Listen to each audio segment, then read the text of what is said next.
Hey guys, Jay here. Welcome to another convention review. Today I'm talking about Pax West 2023. So, just to get it out of the way, we're not going to PAX ever again. So, take that as you will, but if you want to know why, keep watching. But before I do, there's also going to be another video up in the top corner that'll take you to my con haul, where I talk about the things that I bought, as well as all of the things that I got signed by, like autographs and stuff, by voice actors. As well as I got free stuff, because that's just how PAX is, you get a lot of free stuff. But anyway, let me tell you why we're not going back. Let's start with the good, so give you at least something.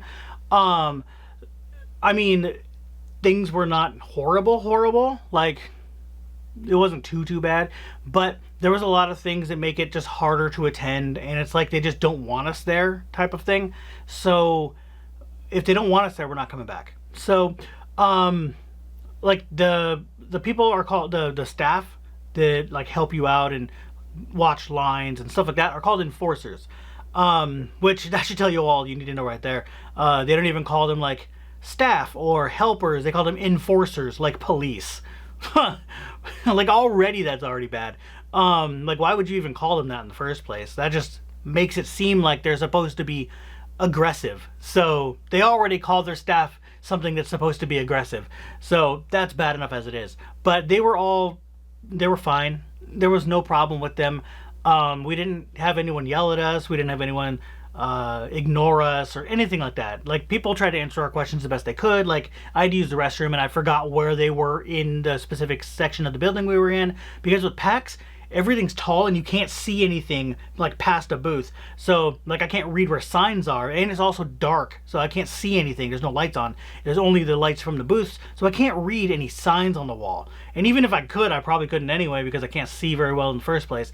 But I couldn't see like where the men's room was or something. We were all the way off on one corner. The men's room was in the opposite corner. So like if we're talking about this table as the room, it'd be this corner and this corner. It would be, that's how bad it was. You not only had to go across, but you had to go diagonal across, which is the furthest away. They made both bathrooms the furthest away from each other they possibly could. So, but that's normal because that's in the regular buildings. That's been there forever. So nothing we can do about that, but it's fine. I asked a couple people to help me, and they both of them were pointing me in the right direction, so that's fine. Because when I got down that way, they said go this way and then go that way and whatever, and then I was starting to forget, and I was like, oh wait, which direction did he say to turn? So I asked someone else, and they told me, oh, it's this way, and so they said, oh, it's on the right here, so I went to the right, and there we go. We don't get cell reception in there for our phones, and the Wi-Fi sucks.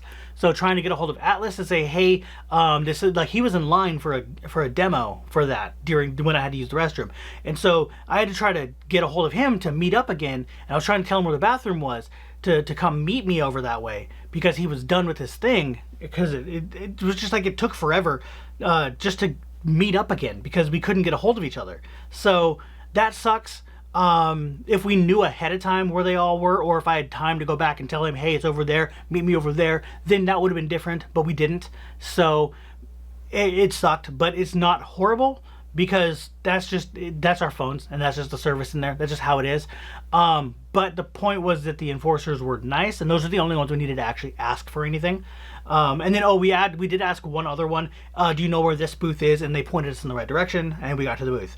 So we only needed 3 of them. And then apparently staff was really, apparently registration staff was really nice. So Atlas had forgot his badges at home. We each had Friday, Saturday, and Sunday badges, and he forgot them at home. I didn't think to ask him until he was already on his way. And then he was freaking out apparently the whole way here, because he was already like halfway here by the time he got the message. So that would have sucked.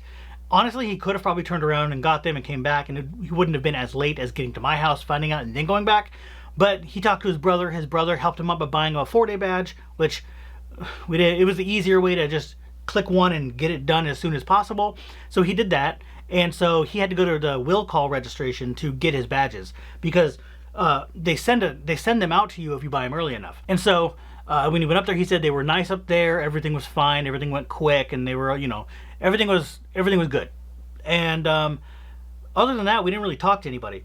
We didn't like need enforcers because we kind of know the area, but we also, when we got to the Summit building, the new building, because we don't really know the area over there very well, because that only was first used at SoccerCon. So we haven't been there since then. We don't know much about that. And so we were asking, you know, where is peace bonding? And so they walked us directly over to them. So they were like, oh, we'll just walk you over there. And so they did. So that's helpful. We like that. However, that's where it ends. Nothing else was good. So in that building, there's the Summit building, the new building. There are, well, before I talk about the area of the building, we parked across the street from the Sheraton Hotel, which is right next door to the convention center, the main building. You cannot go in the main building except for one entrance, and you have to go around the building where there's nowhere to go. Unless you park at the convention center, the Arch building or whatever, or the annex or whatever you want to call them, that building, the one that like we always used to film in, like the SoccerCon always took place in, where it has 4 floors of elevators that just go straight up, and then there's like an open space with the subway and the coffee stop and the main events area. Then you go out to the courtyard. That building, you have to go all the way around to the garage, to the underpass area of the garage area, and there's doors there to get in the back of the building. They barricaded with security guards and police armed because they needed apparently guns to enforce people to not go in the entrances, to tell people to go around. Those are exits only. So there's like there's like 20 doors in the entire building that are entrances for normal people that you just cannot use. And what's worse is that's a public building. They legally cannot force people out of that building. You cannot force people out of a public building without a crime. So without having committed a crime. That building is public property. It's city property. They cannot do that. It's literally illegal for them to do that. You cannot rent that out. That's not how that works. But they do not care. They want to make it as difficult as possible because they're like, oh, we need you to go through the metal detectors, but we're not going to pay for enough of them to be at all the doors. So we're just going to make it so that, screw you, you got to go around the building to the literal furthest area, and you have to walk all the way around. We don't care how heavy your bags are. We don't care how heavy your costume is. We don't care how hard it is for you to walk. You're going around regardless whether you like it or not. But what if you have props and you're by that building? That's where a good amount of parking is right over there by that other building. There's no peace bonding in that building at all. You have to go to the building 3 blocks away. So if you have a weapon that you need to get, if maybe you need to go do something in the morning at one of the booths before you do anything, too bad. If you have a prop, too bad. They don't care. You go all the way over to the Summit building, which is 3 blocks away. You go get it peace bonded there in the one line with the one person at the table. There was 3 or 4 people at the table. One of them was doing peace bonding. The others were sitting on their phones doing nothing. They were literally just talking to each other, being on their phones, not doing anything. And one person at the table on the far right of the table was doing peace bonding. Nothing else. So they had a whole table with 4 people just for one of them to do their job and 3 of them to be slacking off. So that's already bad as it is. But you have to go there and back if you have to do something in the other building. Not only that, our friend Hardy ended up getting a badge for Saturday because Jackie Lastro was going to be there. She got announced on Wednesday, the 2 days before. So because one of the voice actors canceled, and so they got her instead in replacement. And so the building that they were in for signatures, if you've ever been to the convention center, it's really hard to explain. There's the Sky Bridge, if you're looking, and there's a Cheesecake Factory on this side of the road, and the convention center on this side of the road, Sky Bridge in front of you. You go under the Sky Bridge, and there's doors that go into the building, and it says Arch. It says Seattle Convention Center Arch, and you go into those doors, and if you go all the way to the back, there's a floor 0, where that's where all of it was. And then the upper floor, the 4th floor, that's where the normal expo hall is. When you go into all the buildings and you go across the Sky Bridge to the expo hall, where it literally says exhibitor hall on the doors, that's the top of that building. That's the 4th floor of that same building.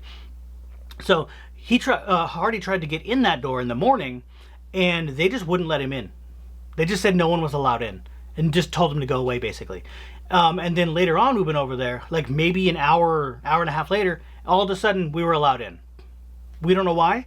So, and autographs were at 12, and he tried to go in that building at like 10:30 or 11, and they weren't letting him in.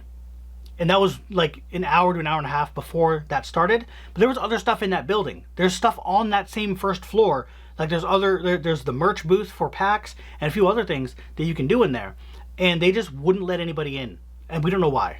So, and that's just what he told me though. I wasn't there for that, so that's just what he told me. But all of that aside, like I said, the only good thing was that the enforcers weren't bad. That's literally it. I mean, the other stuff would be like the game demos or whatever. They're all good.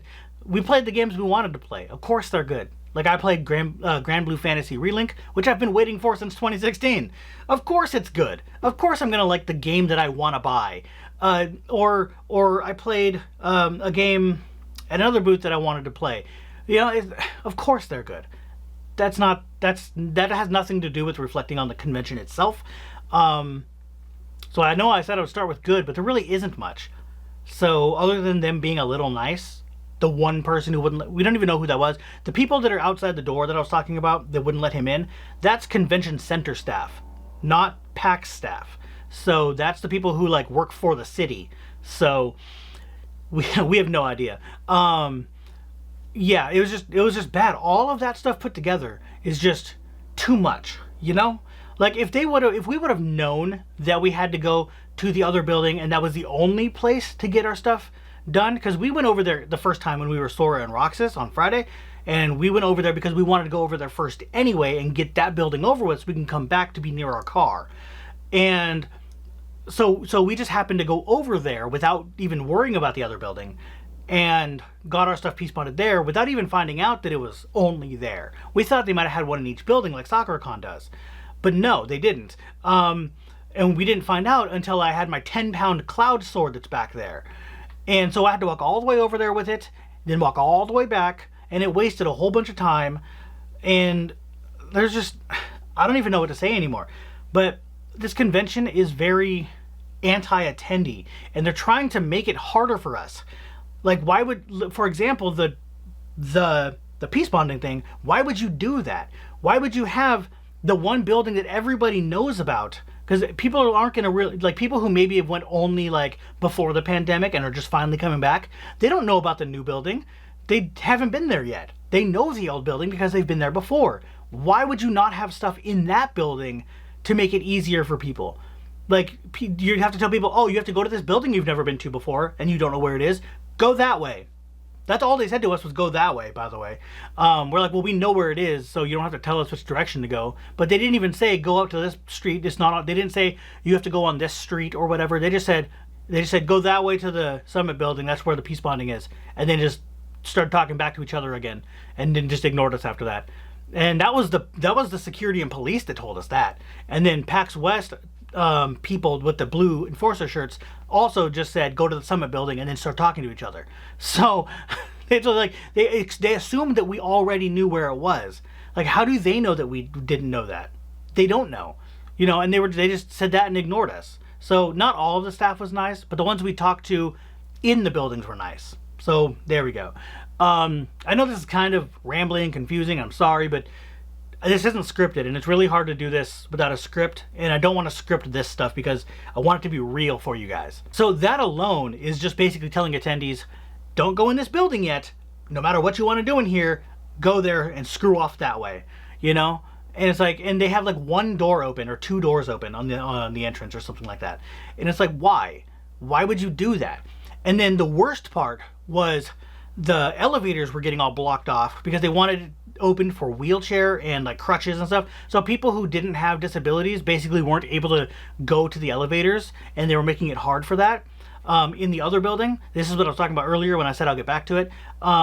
There's escalators that go up from the first floor all the way up to the top, and then there's a level 0, just like the other building, where you can go down escalators and go down to, that's where all the booths are. That's the exhibit hall.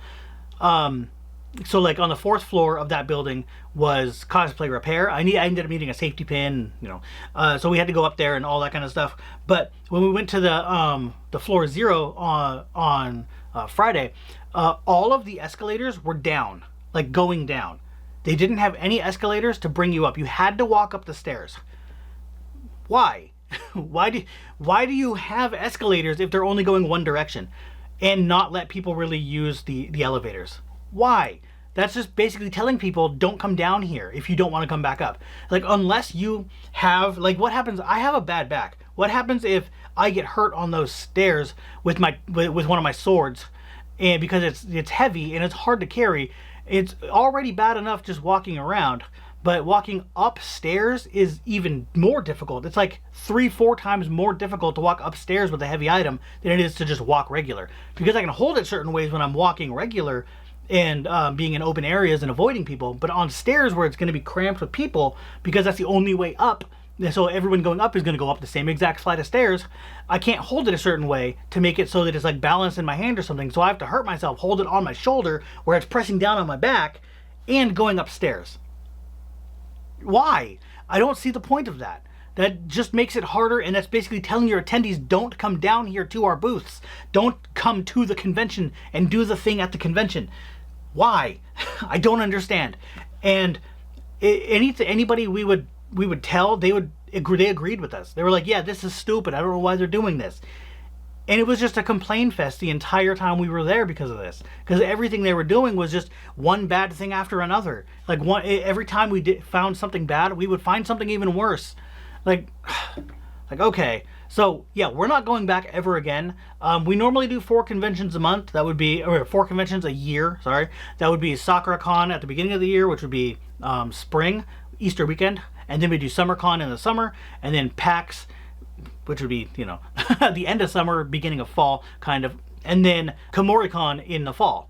But now SummerCon is running a new convention in January. So now we'll have one that's January, so it's winter, and then spring, summer, and fall, and without PAX. So we can just do those instead. And it's cheaper.